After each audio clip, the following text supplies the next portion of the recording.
Gênesis capítulo 5 vai falar sobre a linhagem de Adão, mas antes eu vou entrar um pouquinho para falar novamente na linhagem de Caim, para fazer um paralelo a isso, né? Nós vemos que de Adão até Lameque, porque de Adão o primogênito dele foi Caim, mas que depois ele preferiu o quê?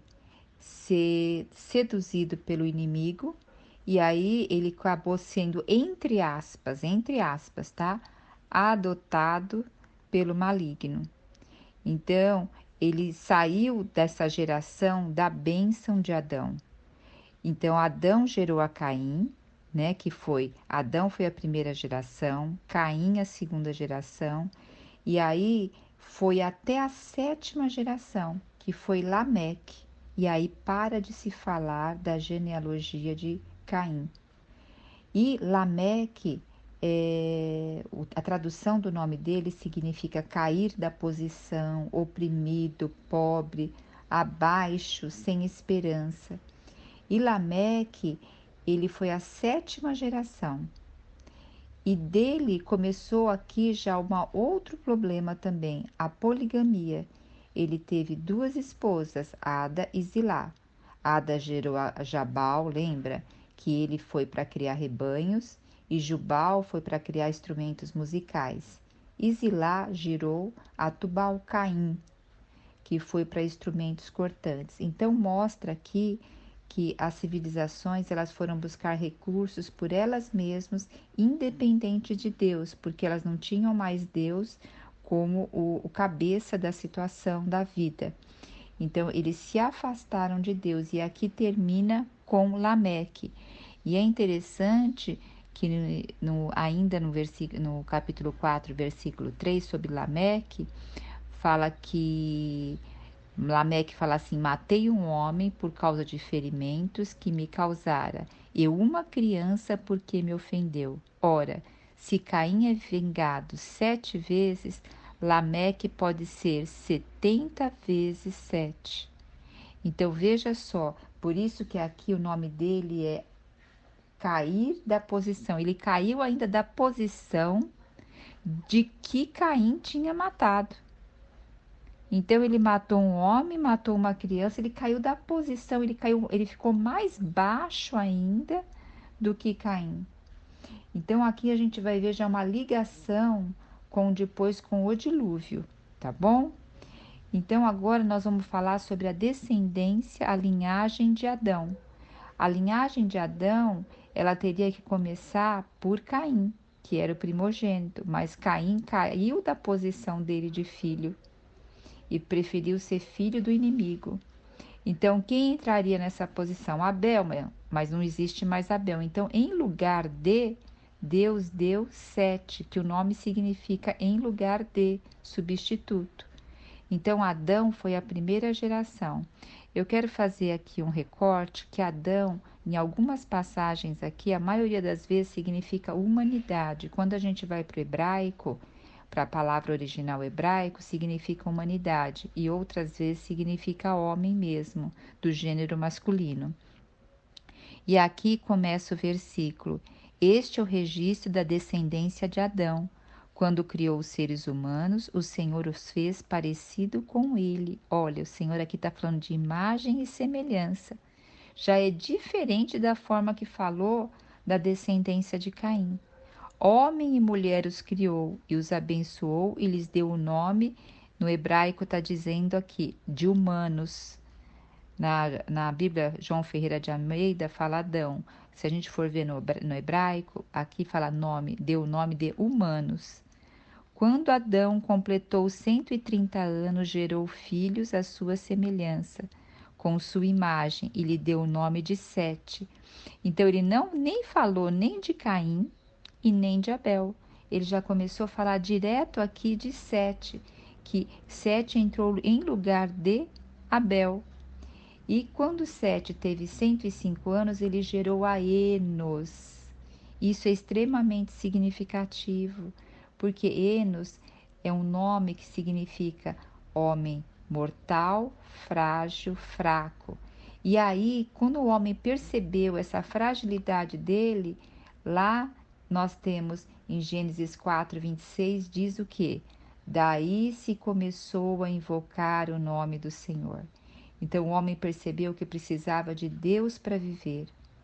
Então nós temos aqui uma terceira geração aonde se despertou para Deus. Depois veio a quarta geração, Cainá, quando ele teve 70 anos. O número 7, gente, na Bíblia, ele tem um significado muito grande, porque ele é completude. O Senhor criou o mundo em 7 dias, em 6 dias, no sétimo ele descansou. Em Apocalipse a gente vê as 7 igrejas, 7 trombetas, 7 taças. E então 7 é completude, é terminar um processo, é terminar uma era. A semana é feita de 7 dias. Então, Canaã gerou, com 70 anos, ele gerou Malaléu. E depois veio Malaléu, veio Jered, e depois veio na 7ª geração. Prestem atenção, agora é a 7ª geração. Veio quem? Enoque. E aqui diz o quê? Que Enoque, no versículo 24, vamos ver aqui. Enoque andou sempre em comunhão com Deus e um dia já não era, desapareceu, porquanto Deus o arrebatou. Então aqui quando chegou na 7ª geração, completou um ciclo, Enoque andou com Deus e Deus o tomou para si. E com quantos anos Deus tomou Enoque para si? É outro significado. 361, 365 dias, que significa um ano para nós, né? E depois veio a 8ª geração, Matusalém, depois veio a 9ª geração, Maleque. Olha, Maleque é o mesmo nome que nós temos lá de Maleque da 7ª geração de Adão. E significa a mesma coisa, cair da posição. E é interessante que Lameque, quantos anos ele viveu? 777. 3 vezes de completude. 3 vezes de completude. Quer dizer, ali encerrou um ciclo de maldade da geração. Por isso que o mundo estava tão ruim, tão ruim. O mundo estava perverso, se perdeu. Então ali fechou-se um ciclo da geração má.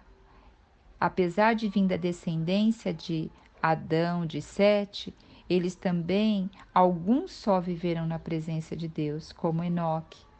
E quando chegou na geração de Maleque, o mundo estava corrompido. Mas de Maleque, quando Maleque tinha 182 anos, ele gerou quem? Noé. Noé. A palavra Noé significa o quê? Descanso. Então deu o nome de Noé, porque profetizou ele, aqui no versículo 29. Este nos aliviará do nosso árduo trabalho e do sofrimento de nossas mãos, causadas pela dureza desta terra que o Senhor amaldiçoou. Então, aqui Lameque chegou num ponto de completude, que a geração toda havia caído. E aqui ele falou, olha, eu vou dar esse nome de Noé, porque ele vai aliviar o árduo trabalho do sofrimento das nossas mãos, mas na vista do Senhor era a corrupção da terra, né? E Noé significa o quê? Consolo, descanso, significa repouso. E depois Noé gerou Sem, Cã e Jafé, que aí depois a gente entra na parte de Gênesis 6. Agora, o que eu quero destacar aqui também, que olha, Adão viveu 930 anos. Ninguém completou o quê? 1000 anos. Nem Matusalém completou 1000 anos. Por quê? Porque na realidade 1000 anos para Deus é como um dia. E o Senhor diz que o dia que comesse da árvore do conhecimento do bem e do mal, morreria. Então o Senhor não poderia permitir que o homem passasse de 1000 anos, porque para o Senhor 1000 anos é como um dia. Então antigamente, eu creio até que porque o Senhor tinha que multiplicar e encher a terra, o homem vivia muito para poder ter gerações e gerações. Mas isso é do conhecimento de Deus, né?